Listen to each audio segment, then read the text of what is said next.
Hi, my name is Anthony Stauffer, and welcome to 50 Monster SRV Licks You Must Know. Stevie Ray Vaughan was one of the most influential guitarists of all time.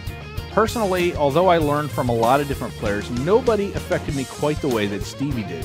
His combination of sheer technical prowess and soulfulness was something that changed the way that I studied guitar. Now, you are going to learn 50 licks in this course, but it's much more than just a vocabulary of monster licks that Stevie Ray Vaughan played. We're going to go inside his playing, and we're going to look at how he played over different chord progressions, targeting the right notes, playing through different soloing positions, and especially how he approached the topic of speed, how he built his longest, fastest sequences. In this course, we're going to take a look at 7 different kinds of grooves that Stevie liked to play over. Everything from ballads to up-tempo shuffle blues to rock and funky blues.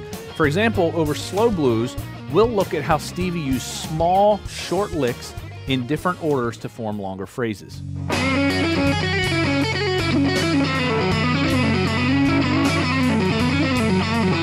We'll also take a look at how Stevie played over different chord changes and used that same approach of combining small licks into longer, faster sequences.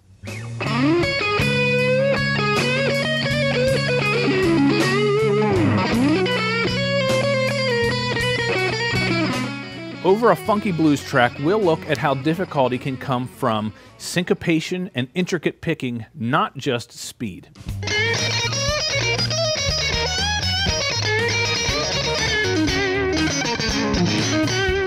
Over a laid-back shuffle blues track, we'll explore how Stevie used bending, different types of bends in different orders, to bring an expressive quality to his playing that doesn't require a lot of speed.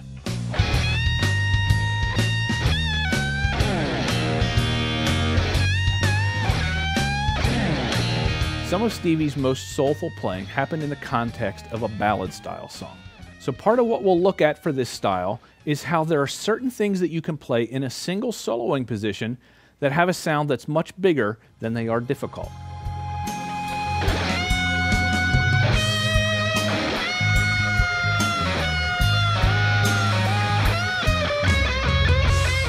We'll also look at how Stevie brought a lot of energy to the ballad song style by using lots of sweet bending with bursts of intense speed over different soloing positions.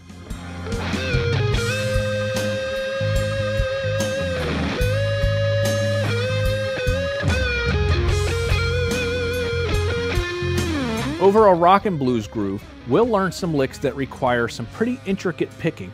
And while you're not going to use a lot of flat-out speed in this section, you have to pay close attention to the timing and the beat of the song in order to finish the licks at the right spot.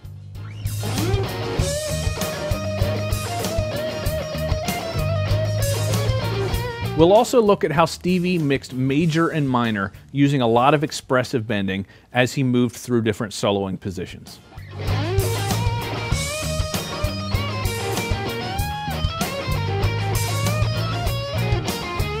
Over a Voodoo Child style track, you'll see how Stevie used speed in the open position, and will take advantage of the great sound of open ringing strings.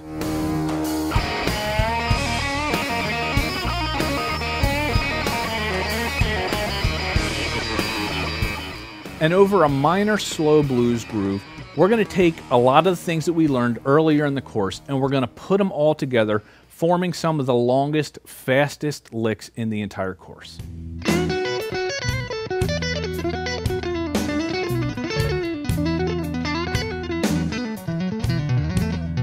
Now, some of these licks at first glance are going to seem really intimidating because they're long and they're fast and you might have trouble keeping up. But don't let that stop you from digging deeper, because what you'll see when you get into the course is that I break them down into the small reusable pieces that Stevie used when he formed his longest, fastest licks. Everything is tabbed and notated for you, and you're going to get all of the backing tracks, both the shorter segments for each lick that you can practice that lick individually, and the longer tracks for you to practice over. All right, guys, we've got a lot of ground we've got to cover in this course, so get your guitar ready and let's get started.